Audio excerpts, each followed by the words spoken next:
kitalah yang mendampingi mereka, yang membersamai mereka. Harus sabar.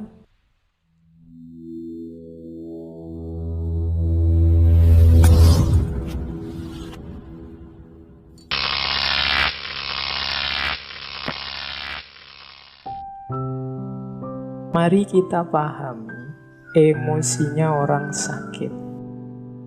Kita pernah sakit, teman kita juga pernah sakit, mungkin di antara keluarga kita juga pernah sakit sehingga terpaksa kita mendampingi atau ngopeni orang sakit. Ada baiknya kita pahami respon-respon emosinya, biar kita saat melayani mereka lebih bisa memahami. Yang pertama, orang sakit itu biasanya ada unsur fear, takut. Dan ada juga unsur anxiety. Anxiety itu cemas. Ini ada beda ya antara fear dan anxiety. Fear itu takut, anxiety itu cemas. Takut itu terhadap sesuatu yang nyata di depan kita, itu takut. Kalau anxiety, cemas itu terhadap sesuatu yang mungkin terjadi di masa depan. Makanya ada penyakit yang namanya gejala kecemasan. Gejala kecemasan ini semacam psikosomatis.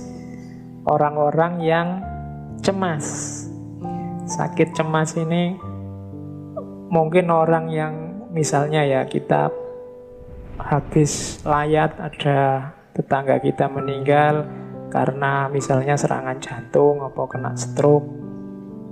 Nah itu kalau kita terpengaruh oleh tetangga kita yang meninggal itu kadang-kadang memunculkan kecemasan.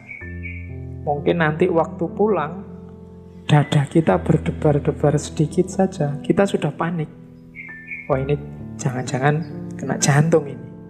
Kepala kita pusing sedikit saja kita, wah jangan-jangan ini stroke ini. Itu kalau ke dokter dicek tidak ada apa-apa sebenarnya. Tapi kita merasa kayak orang kena serangan jantung. Nah itu kalau di kajian kedokteran termasuk psikosomatis sering disebut anxiety disorder. Jadi gangguan kecemasan. Bisa jadi penyakit. Meskipun awalnya hanya cemas. Kadang-kadang ini tidak cuma karena tetangga meninggal, karena kita rajin baca-baca tentang kesehatan.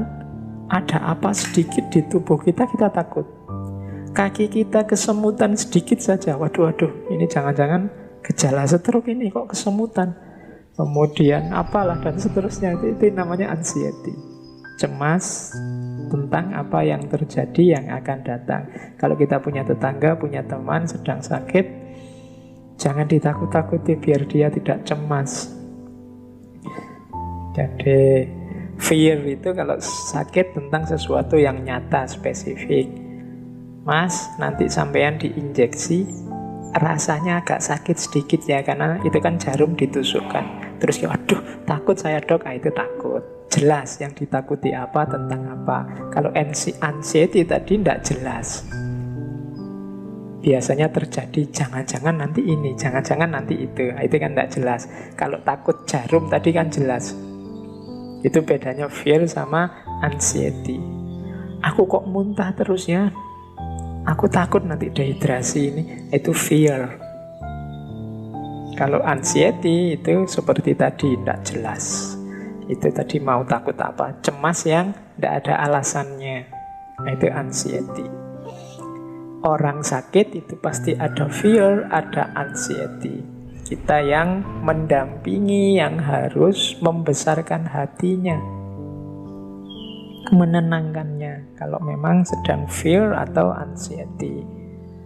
Kemudian yang ketiga, orang sakit ya karena banyak keterbatasan, kelemahan, biasanya over dependence. Kalau dependent pasti ya tergantung sama orang lain. Makan minta disuap, kadang ke kamar mandi harus dituntun, ditemani, itu dependent. Ada kalanya sampai ke over dependent. Over dependent itu ketergantungan. Ya bahasa lugasnya jadi manja. Jadi apa-apa pingin dilayani, mentang-mentang sedang sakit. Nah ini dimaklumi karena itu respon emosinya orang sakit. Kita yang harus mengelola. Kadang-kadang memang ingin dimanja, ya kita layani secukupnya. Jangan sampai nanti ketergantungannya jadi akut, jadi menyusahkan setelah dia nanti sembuh. Tapi selama dia sakit ya memang harus dilayani. Pokoknya kita yang sedang mendampingi saudara-saudara kita yang sedang sakit ya memang dituntut kesabaran. Kadang-kadang juga ketegasan biar tidak over dependence. Kayak kita zaman sakit kecil dulu, kadang-kadang kan kita ngerti kalau kita sakit itu apa-apa yang kita minta dituruti sama orang tua. Sehingga waktu sakit biasanya kita manjanya luar biasa. Kita minta semua yang waktu sehat kita inginkan dan kemungkinan tidak dituruti. Kita mintanya waktu sakit, atau jangan-jangan kita pura-pura sakit biar dituruti kalau minta sesuatu. Nah itu harus hati-hati dengan respon emosi. Orang tua pasti ngertilah cara membaca kita, bagaimana merespon kemanjaan kita waktu sakit.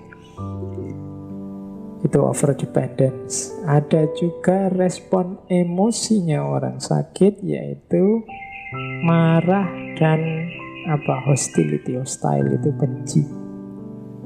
Orang sakit itu biasanya marah-marah karena dia merasa sedang lemah, merasa tak berdaya, merasa ada masalah. Itu kadang-kadang ekspresi keluarnya marah.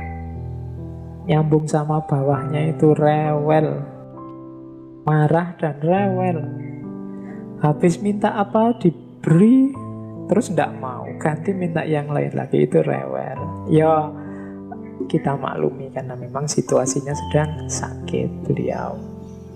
Marah tuh harus kita mampu menampung kemarahan mereka karena mereka sedang merasa lemah, sedang merasa tak berdaya, sedang merasa tidak enak, sedang merasa kesakitan dan lain sebagainya. Kadang-kadang keluarnya dalam bentuk kemarahan dan juga kerewelan. Ada yang regresi. Regresi ini menarik diri, jadi tidak pede, merasa dirinya tidak berguna, merasa dirinya tidak penting lagi, merasa dirinya sudah mau mati. Itu biasanya terus dia menarik diri. Diajak ngomong tidak mau, ada tamu ingin ketemu dia tidak mau.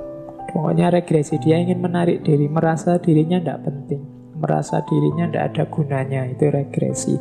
Kitalah yang mendampingi mereka, yang membersamai mereka, harus sabar, kemudian menyingkirkan semua hal-hal negatif yang ada di pikiran mereka.